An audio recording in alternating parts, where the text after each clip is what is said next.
you may fall off. You may miss a few days, you may even miss a few weeks of training, of following your diet, whatever it may be. That's okay. Beating yourself up, feeling guilty about it, feeling shame about it, doesn't help you get where you want to be. It actually just makes you feel really bad about something that you shouldn't feel bad for. That's just highlighting that you're human, that things happen in life. You may be stressed. Work, family, social events, so many other things, mental health. That's okay.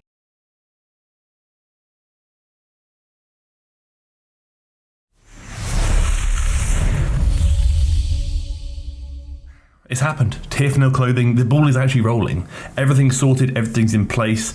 The ball's rolling, now we just let it be. The clothing should be released around beginning to mid-September, but the supply will be very limited. So I'll give you some pre-warning, because when I say limited, I mean very limited.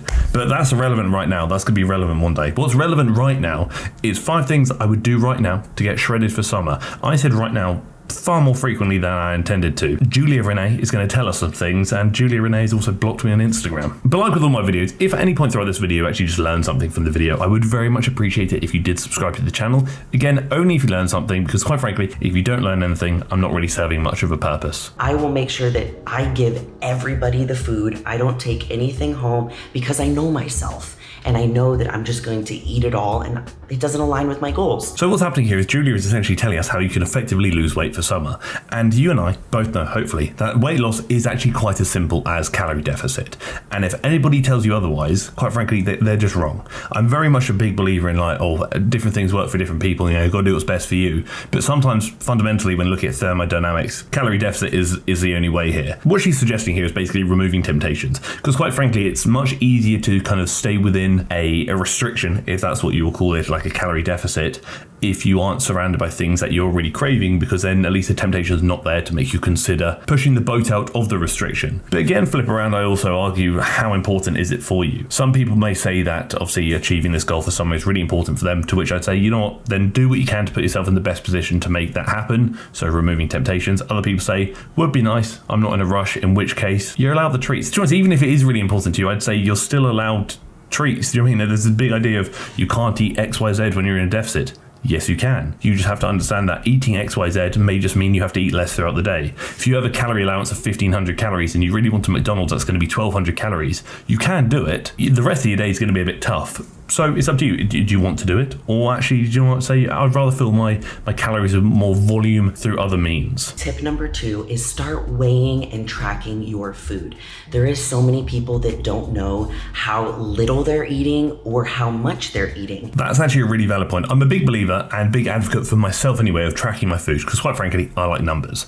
But I also understand for a lot of people, this is not sustainable, nor is it healthy, to which I would say, don't do it. You can lose weight by not tracking your food, because quite frankly, all tracking your food does is just give you a better idea and a more accurate data point to understand how much you're consuming. It doesn't actually change the calories consumed, it just lets you know how much is being consumed to then give you a bit more understanding of, do you have room for XYZ?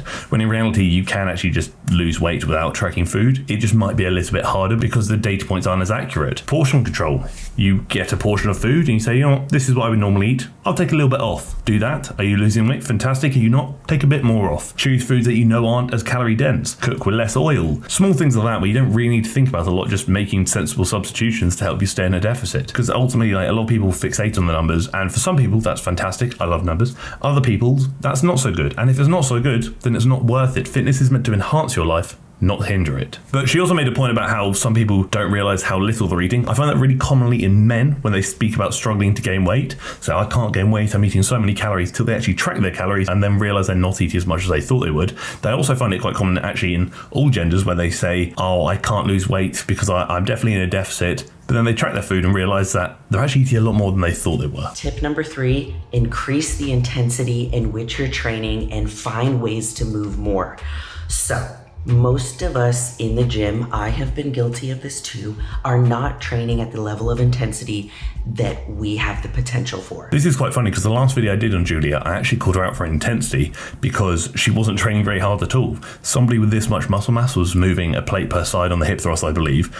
And regardless, you are not this muscular and this developed without being strong. You could see she wasn't trying, so that's quite funny. The other point is whether you're gaining weight, losing weight, whatever you're trying to do, if building muscle or even maintaining muscle is a part of that, then regardless, you should be training hard. Like, it's probably arguably one of the most important things to actually drive that progress within the gym is training intensity. And the very fair point is that most people think they're training harder than they are. You think you're at failure or close to, you may well have 5 or 6 left in the tank. And especially when it comes to leg training from what I've seen. And the point there about moving more is fantastic because quite frankly, getting into a calorie deficit can be done one of two ways, which is eat less or move more, or a combination of both actually. And sometimes just moving more can actually really help. If you do 8,000 steps a day, do 9 or 10,000. If you normally drive 5 minutes to the station to get to work, could you walk for 15 instead? So, do you know, the small things you can do, and it really does add up. Just making small, sustainable changes that are actually so small and sustainable, you don't even realize you're doing them.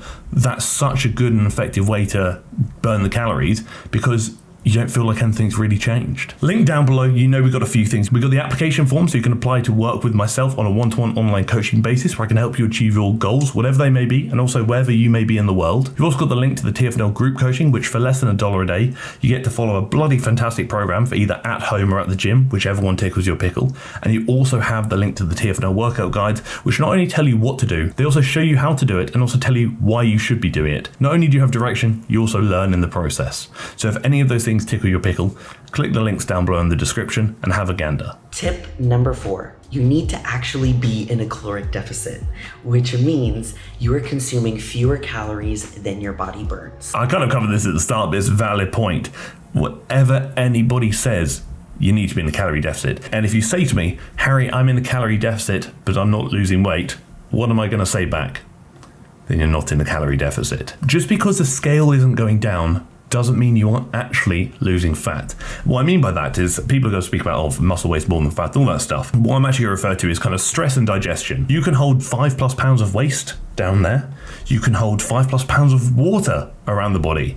And sometimes if you're stressed and you've been in a deficit for a long time, your digestion may be out of whack and your stress levels may be high. Therefore, you may be holding more waste and holding more water, but eventually that will change and the weight will probably do quite an aggressive drop. Doesn't mean your weight suddenly stalled and suddenly, boom, you lost loads of weight suddenly without anything changing. What happened is you probably actually just managed to release some of that water retention and you may have also gone to the toilet as well. Don't be discouraged. The scale only tells one part of the story. Remember that. And if tracking your weight on the scale is not healthy for you, you don't need to.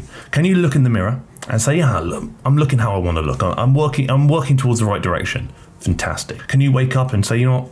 I'm doing what I want to do. I'm feeling good. I'm feeling happy. I'm feeling healthy. I'm feeling like I'd like to feel. Fantastic. The scale doesn't need to dictate either of those things for you. How you feel is bloody important. Don't neglect that. Tip number 5 is give yourself a realistic timeline. Please.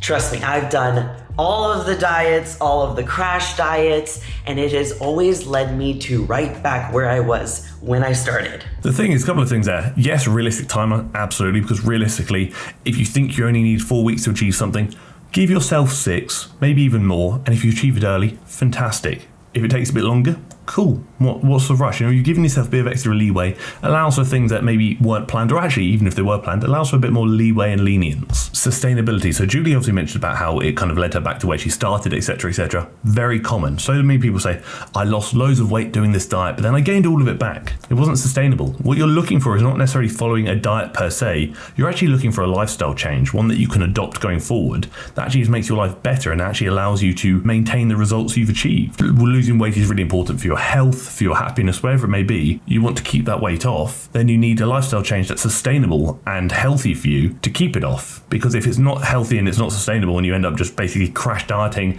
and you hate your life and then you pile it back on, you've not actually achieved anything long term. You've achieved something short term where you've got to where you want to be, but now you're back where you started, then you go back again and you end up yo-yoing. And that in itself is not healthy or happy for anybody. Small subtle changes, like I mentioned earlier, that you don't even realize the changes can be such a godsend when it comes to just making that lifestyle change and adopting a new lifestyle approach. But like I said earlier, again, fitness is meant to enhance your life, not hinder it. And part of enhancing your life is changing your lifestyle in a manner that actually is conducive to what you want to achieve and also conducive to your happiness as well. But also please remember, nobody's perfectly consistent. And if they tell you they are, they're probably lying. Because quite frankly, you may fall off. You may miss a few days, you may even miss a few weeks of training, of following your diet, whatever it may be. That's okay. Beating yourself up, feeling guilty about it, feeling shame about it, doesn't help you get where you want to be. It actually just makes you feel really bad about something that you shouldn't feel bad for. Because again, that's just highlighting that you're human, that things happen in life. You may be stressed,